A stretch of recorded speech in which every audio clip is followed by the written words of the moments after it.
అందరికీ నమస్కారం. నా పేరు శ్రీనివాస్. మీరు చూస్తున్నారు శ్రీను సోషల్ గ్యానాంగ్ యూట్యూబ్ ఛానల్. ఫ్రెండ్స్, ఒక మంచి టాపిక్‌తో మీ ముందుకు అయితే వచ్చా. లైక్ చేసి సపోర్ట్ అయితే చేయండి. చాలా మంది వీడియోస్ అయితే చూస్తున్నారు, కానీ లైక్ చేయట్లేదు. దయచేసి లైక్ చేసి సపోర్ట్ అయితే చేయండి. ఇంకా మంచి మంచి క్రికెట్ అప్డేట్స్‌తో మీ ముందుకైతే వస్తాయి. ఇక లేట్ చేయకుండా టాపిక్‌లోకి అయితే వెళ్ళిపోదాం. ఐపీఎల్ 2027 నుంచి బిగ్ బ్రేకింగ్ అప్డేట్ అయితే వచ్చింది ఫ్రెండ్స్. ఏంటి ఆ బిగ్ బ్రేకింగ్ అప్డేట్ అంటే, next season IPL 2027 season 15 days ముందుగా స్టార్ట్ అయ్యి 15 డేస్ ముందుగా ఎండ్ అయితే అవుతుందంట. ఇంత బిగ్ చేంజ్‌కి రీజన్ ఏమంటే హీట్.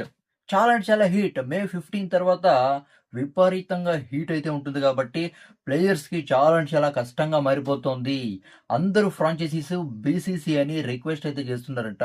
ఐపీఎల్ 2027 దాని తర్వాత ప్రతి సీజన్ కూడా ముందుగానే స్టార్ట్ అవ్వల్ల, ముందుగానే ఎండ్ అయితే అవ్వల్ల. అంటే మార్చ్ 10 ఆ మధ్య స్టార్ట్ అయ్యి మే 15 లోపల ఎండ్ అయితే అవ్వల్ల. ఎందుకంటే విపరీతమైన హీట్ ఉంటుందంట. మే 15 అది కాకుండా ప్లే ఆఫ్స్‌లో అది ఇది అని అంతా నార్త్ ఇండియాలోనే పెడతారు కాబట్టి విపరీతంగా హీట్ ఉంటుంది కాబట్టి ప్లేయర్స్ అయితే చాలా అంటే చాలా ఇబ్బంది పడుతున్నారంట. అందుకే ఐపీఎల్ ఇక నెక్స్ట్ సీజన్ నుంచి ఇక ప్రతి సీజన్ మార్చ్ 10 లోపల స్టార్ట్ అయ్యి మే 15 లోపల ఎండ్ అయితే అవుతుంది. చాలా మందికి డౌట్ అయితే రావచ్చు. అదేంటి బ్రో, ప్లేయర్స్ ఆడేది నైట్ టైమ్ కదా! కూల్‌గా ఉంటుంది, ఆరాంగా ఉంటుంది, ప్రశాంతంగా ఉంటుంది. ఇంకెందుకు బ్రో, ఎక్కడ బ్రో హీటు అనేది చాలా మందికైతే డౌట్ అయితే రావచ్చు. ప్లేయర్స్ నైట్ టైమ్ ఆడినా కూడా ప్రాక్టీస్ చేయాలి కదా బ్రో! అవునా కదా! సమ్మర్‌లో మనము ఔట్ సైడ్ వెళ్తే ఎంత కష్టంగా ఉంటుంది. అవునా కదా! అలాంటిది ప్రతిరోజు 2 మంత్స్ ప్రతిరోజు ఎండలో కష్టపడాలంటే, ఎండలో ప్రాక్టీస్ చేయాలంటే ప్లేయర్స్‌కి ఎలా ఉంటుంది చెప్పు?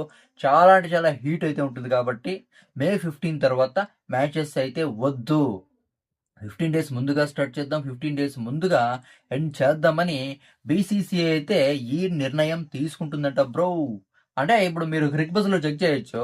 ఆల్రెడీ ఐపీఎల్ 2027 స్టార్ట్ డేట్ తర్వాత ఎండ్ డేట్ ఆల్రెడీ ఫిక్స్ అయితే అయిపోయింది. మీరైతే చూడొచ్చు క్రిక్ బజ్‌లో. మార్చ్ 14 స్టార్ట్ డేట్ పెట్టేశారు. అవును కదా! ఎండ్ డేట్ మాత్రం మే 30 అయితే పెట్టారు. ఎండ్ డేట్ మాత్రం మామూలుగానే ఉంది. కానీ స్టార్ట్ డేట్ మాత్రం 15 డేస్ ముందైతే ఉంది. దీనికి రీజన్ ఏమంటే, దీన్ని చూసిన తర్వాత మనకైతే ఏమర్థమవుతుంది అంటే, ఎక్స్ట్రా మ్యాచెస్ అయితే ఉంటాయి. 74 మ్యాచెస్ అయితే నెక్స్ట్ సీజన్ ఉండదు. 94 మ్యాచెస్ అయితే ఉంటాయి. 20 మ్యాచెస్ ఎక్స్ట్రా ఉంటాయని అయితే మనకైతే అర్థమవుతుంది. అవునా కదా! దీనికి కూడా క్లారిటీ అయితే ఇచ్చేసింది బీసీసీఐ. 94 మ్యాచెస్ ఉండవు.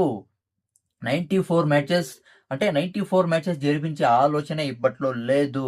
ఎందుకంటే 94 మ్యాచెస్ జరిపిస్తే ఇంటర్నేషనల్ క్రికెట్ అయితే డిస్టర్బ్ అయితే అవుతుంది. బయలాటరల్ సిరీస్ తర్వాత ప్రపంచంలో చాలా లీగ్స్ అయితే ఉన్నాయి కాబట్టి, ఇండియాలో ఇండియన్ ప్రీమియర్ లీగ్ అయితే ఉంది. ప్రపంచంలో చాలా లీగ్స్ అయితే ఉన్నాయి. బయలాటరల్ సిరీస్ అయితే ఉంది. అవునా, చాలా ఉన్నాయి కాబట్టి 94 మ్యాచెస్ జరిపే ఆలోచన లేనే లేదు.